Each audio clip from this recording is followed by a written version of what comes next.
escalation of huge proportions, as seen in Gaza, as seen in Ukraine. In Gaza, where we witness an unimaginable suffering, children starving, families shattered, a humanitarian catastrophe that shocks the world's conscience, the use of starvation as a weapon of war is immoral and one that defies words. The European Union condemns terrorism in all its forms. The horrific attacks by Hamas cannot be forgotten. And we stand with Israel's right to security. Every country, every people have the right to live in security. The hostage must be released immediately.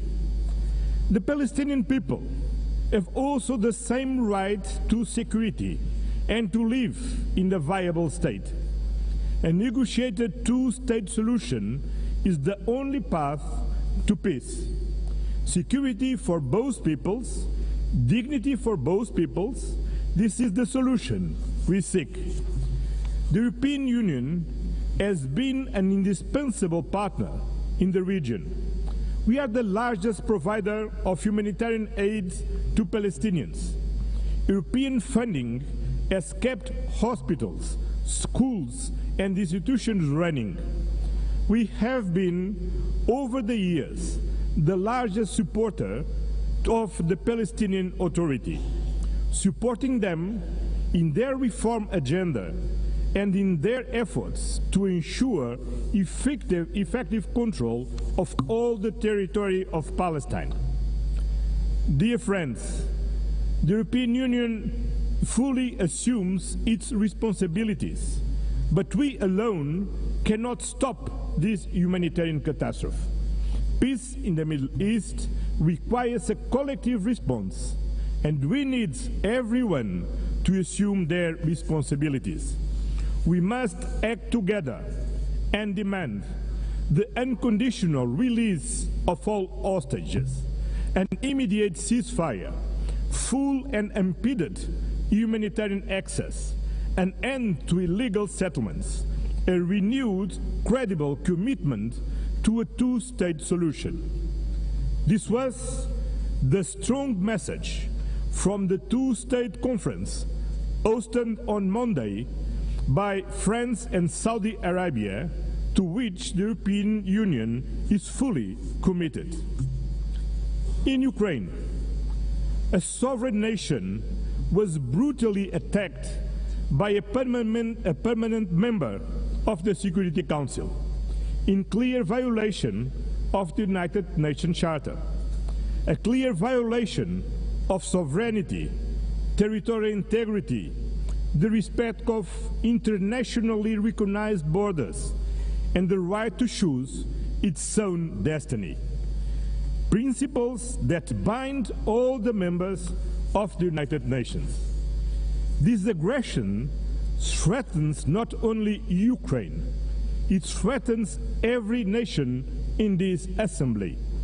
If we accept Russia's invasion of Ukraine, no country will ever be safe. There is only one root cause to this war: Russia's refusal to accept Ukraine's right to choose its own destiny. For over 3 years, this war has claimed innocent lives, destroyed cities, and fueled global insecurity. Our collective security is tied to Ukraine's resilience. The European Union stands firm in supporting Ukraine in their fight for a just and lasting peace, in their efforts to bring an end to the killing and Russia to the negotiation table, in their future reconstruction, in providing security guarantees to prevent future attacks, in their path to full membership in the European Union. We will continue to apply pressure on Russia to end this war. We call for meaningful negotiations and an immediate ceasefire and a just and lasting peace. This is not Ukraine's fight alone. It is a fight for the principles we all hold dear. Excellence. Your Excellencies, the European Union is determined to build a world founded on the fundamental values that we share with the United Nations: peace, human rights, and sustainable development. Human rights are the foundation for global peace and stability.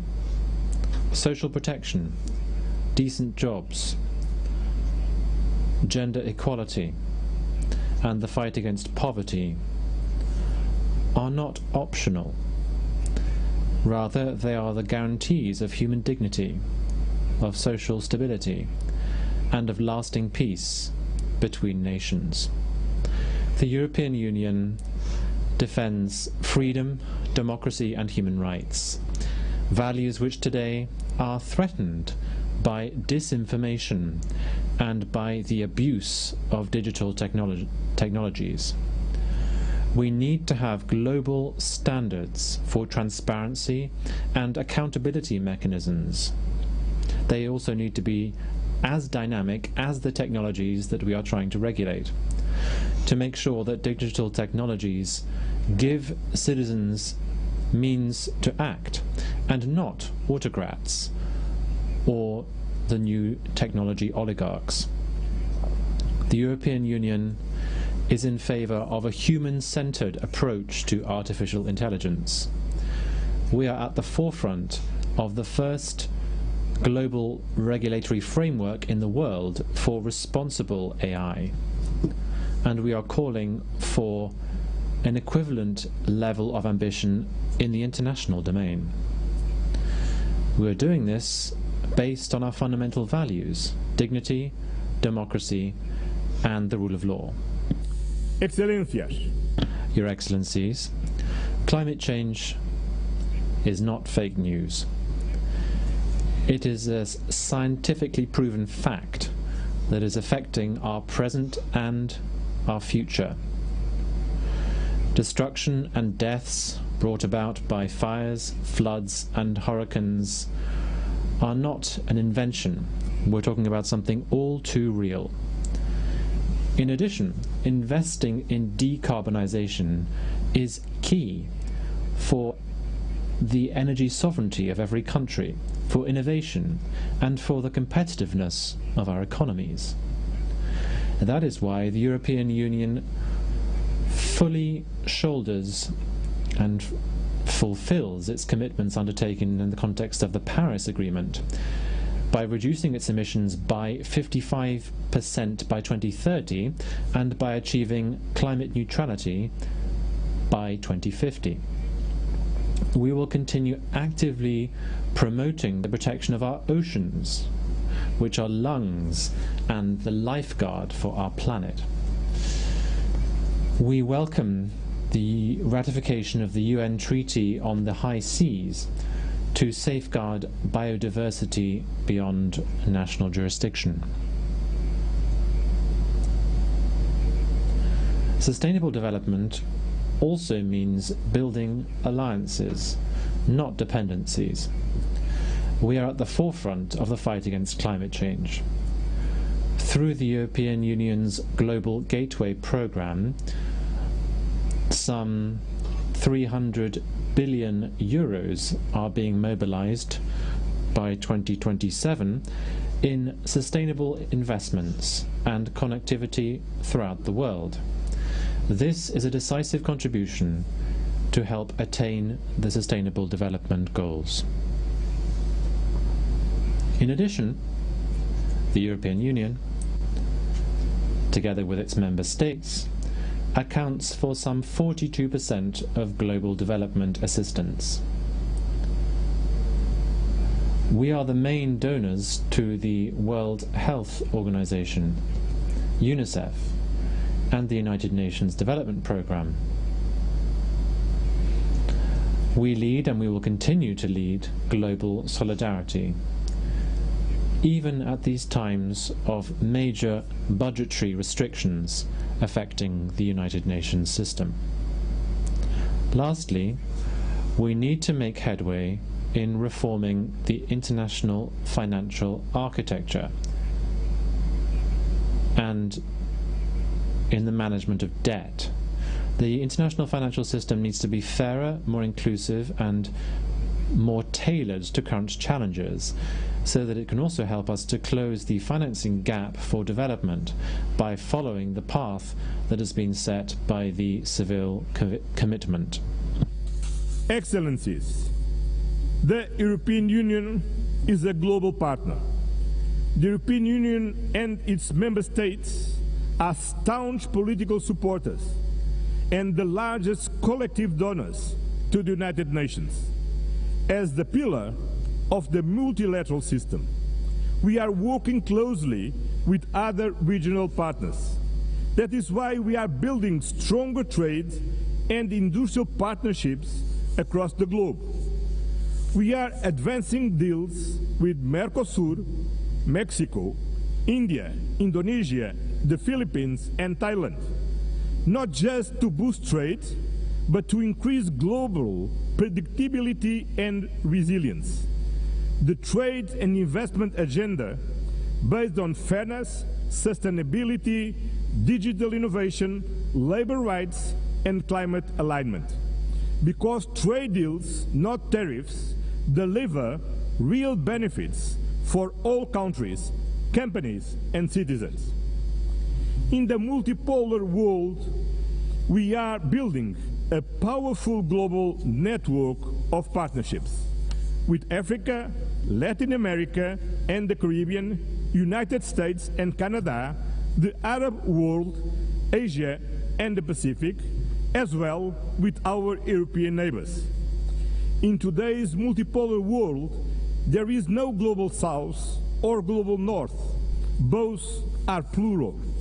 And the European Union will continue to work with all partners in the spirit of global solidarity and meaningful partnership. Because multipolarity needs an effective multilateral system, a rules-based international order under the United Nations Charter. And this commitment stems from our own history. Europe rebuilt itself from the ashes of World War II through peace, through reconciliation, and through integration. We know these principles work because they worked for us. At a time when international cooperation is being tested, the value of reliable partnerships has never been greater. The European Union is a reliable and predictable partner and stands firmly with the United Nations. We will defend its principles, support the reforms of the United Nations Secretary General Antonio Guterres, work to make the United Nations more inclusive, more representative, and more effective, with the UN 80 reform initiative and the implementation of the Pact for the Future.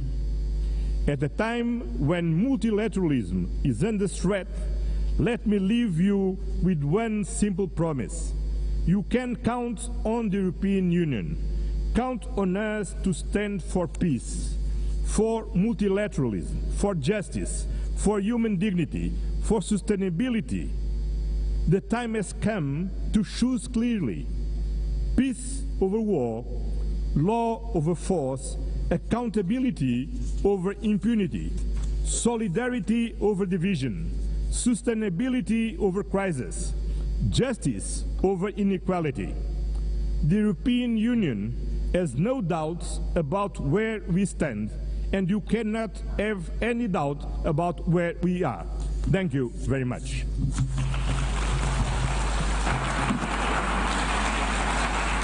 On behalf of the Assembly, I wish to thank the President of the European Council of the European Union.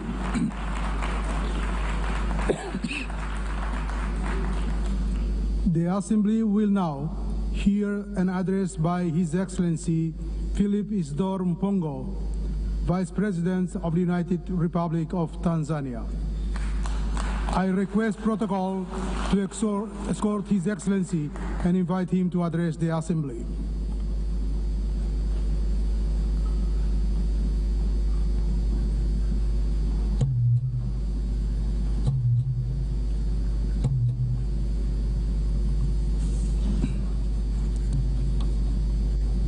Madam President, Excellencies, distinguished delegates, this year we gather at a historic moment when we are commemorating 80 years since the founding of the UN, but in a somber mood.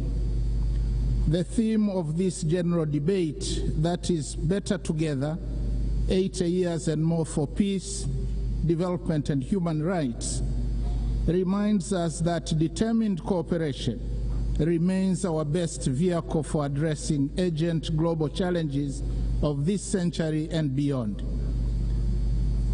Yet, we are faced with chaos in the form of unilateralism with arrogance, barbaric wars, persistent poverty, injustice, pandemics, as well as an impending climate catastrophe.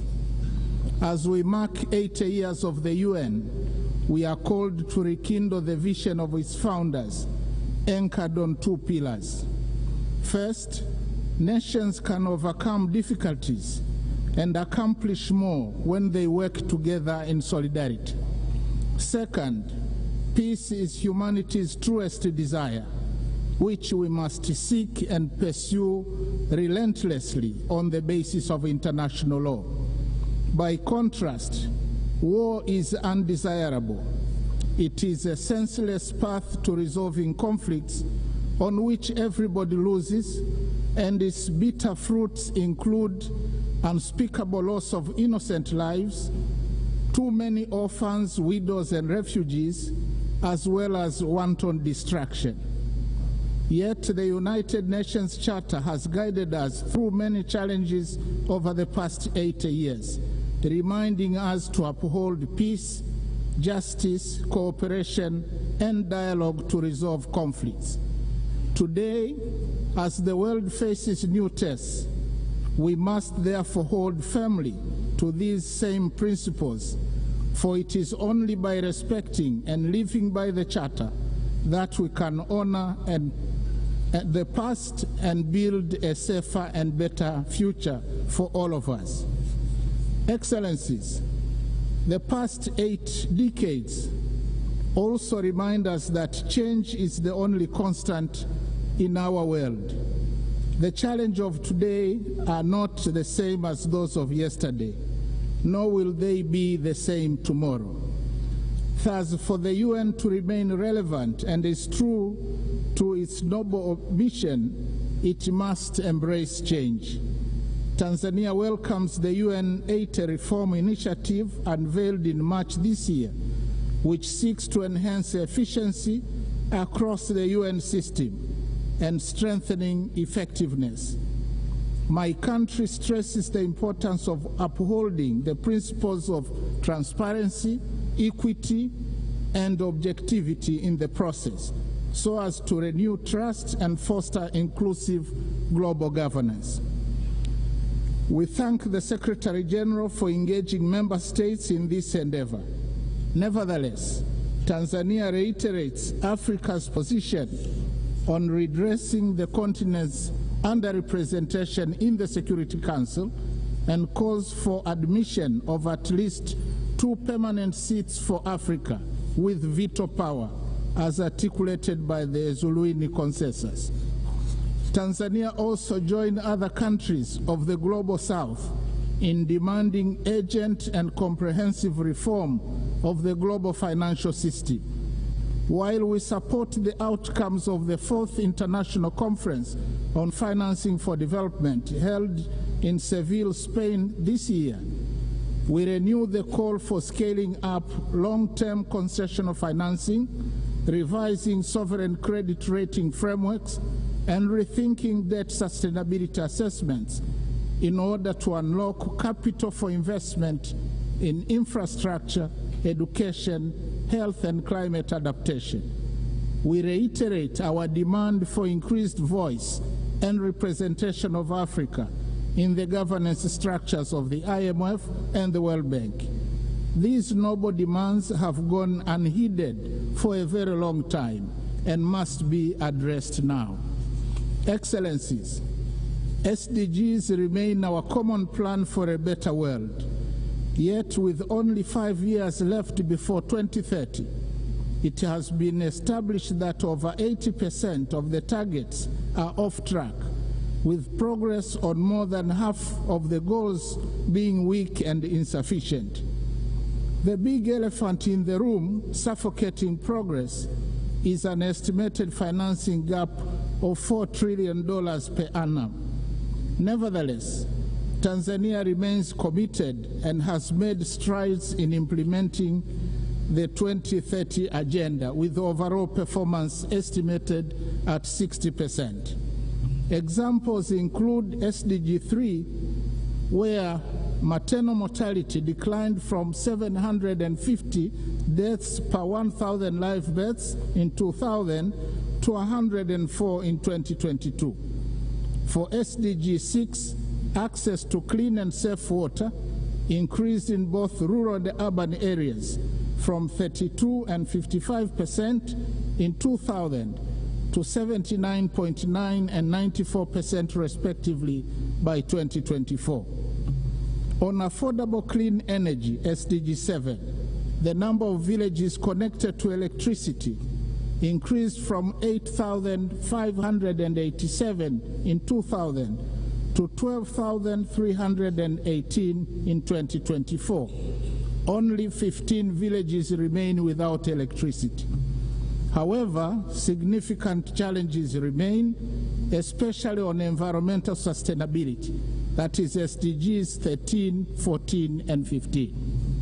Going forward, we urge the international community to strengthen collective response to climate change, seizing the opportunity presented by COP30 in Belém, Brazil, prioritizing delivery on the pledges for climate action, including capitalization of the Loss and Damage Fund. We call for increased long-term concessional financing, technology transfer, and fairer trade terms to complement our zeal in domestic revenue mobilization, reversing capital flight, and pursuit of win-win partnerships in the exploitation of our natural resources. I am glad to inform the Assembly that in June 2025, we launched the Tanzania Vision 2050 that articulates our long-term development aspirations and dovetails quite well with the SDGs agenda. Excellencies, peace is not a bonus. It is a prerequisite for socio-economic development. We must therefore seek and pursue peace tirelessly. We commend the efforts of the UN Secretary General, world leaders, and organizations that are active in conflict mediation and resolution in countries and regions such as Eastern DRC, Sudan, Russia, Ukraine, and the Middle East. As we commemorate the Beijing +30 and celebrate the progress made in promoting gender equality and the empowerment of women, we call for full involvement of women in the quest for peace. In this regard, I must say Her Excellency Dr. Samia Suluhu Hassan, the first woman president of Tanzania, has shown the way in articulating policies and actions that strengthen the role of women across all sectors of our society. Regionally and internationally, she has been a champion of peace, justice, security, and clean cooking. Tanzania, as a member of the African Union Peace and Security Council, and in our then role as chair of the SADC organ on politics, defense, and security cooperation over the past year, actively contributed to peace initiatives and supported measures to prevent and resolve conflicts. In this spirit, Tanzania announces its candidacy for a non-permanent seat on the UN Security Council for the term 2029-2030, reaffirming our commitment to global peace and security. Excellencies, Tanzania opposes the continued imposition and proliferation of unilateral coercive measures which undermine the principles of sovereign equality and peaceful coexistence enshrined in the UN Charter. Such measures, often applied without mandate of the Security Council, represent a form of economic aggression that disproportionately harms innocent civilians by depriving them of essential needs such as food, medicines, and capital goods. In this context, Tanzania reiterates its principled solidarity with nations, including Zimbabwe and Cuba, and the peoples who continue to endure the adverse effects of the long-standing economic embargo and sanctions. We stress that these embargoes and sanctions contravene international law.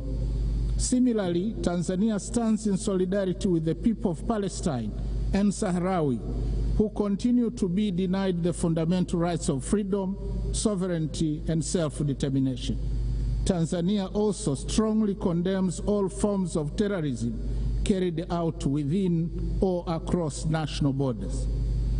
Madam President, Excellencies, and distinguished delegates, in his last speech to the United Nations General Assembly prior to retirement in 1985, Mwalimu Julius Nyerere, the founding president of my country, articulated the principle that, and I quote, "To be silent when we see danger, to refrain from attacking policies which are seen as contrary to the interests of peace and justice, to do these things would be to surrender our freedom and our dignity. That we shall never do." End of quote. Following the same principle, Tanzania considers unilateralism and misuse of military might, as well as shameful incapacity of the international community and global powers to bring an end to bloodshed and horrific wars raging in many places around the world, to be unacceptable. Similarly, Tanzania condemns the resurging use of the law of the jungle as a means of resolving conflicts, as well as committing atrocities that cast shame on the whole of humanity, particularly extreme violence against children, women, the sick, and the elderly in conflict situations, as well as imperial attitudes, including that of regarding Africa as a free mine to be exploited and ample land to be plundered. The hypocrisy and scandal of international companies, some of which are state-sponsored, to continue to prosper from the exploitation of Africa's natural wealth while causing or supporting conflicts should be brought to an end now. Instead, Africa needs win-win partnerships in the exploitation of our natural wealth. Tanzania also reminds the international community that increased military spending on research and manufacture of weapons for money is tragic and morally wrong. It obstructs the quest for peace in the world and takes away an enormous amount of resources that could have been used to propel sustainable development and prosperity for all humanity. I thank you.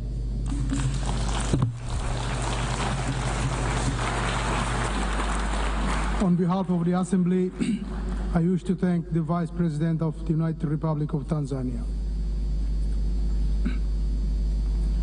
The Assembly will now hear an address by Her Excellency Jessica Rose Epelalupo, Vice President of the Republic of Uganda. I request protocol to escort Her Excellency and invite her to address the Assembly.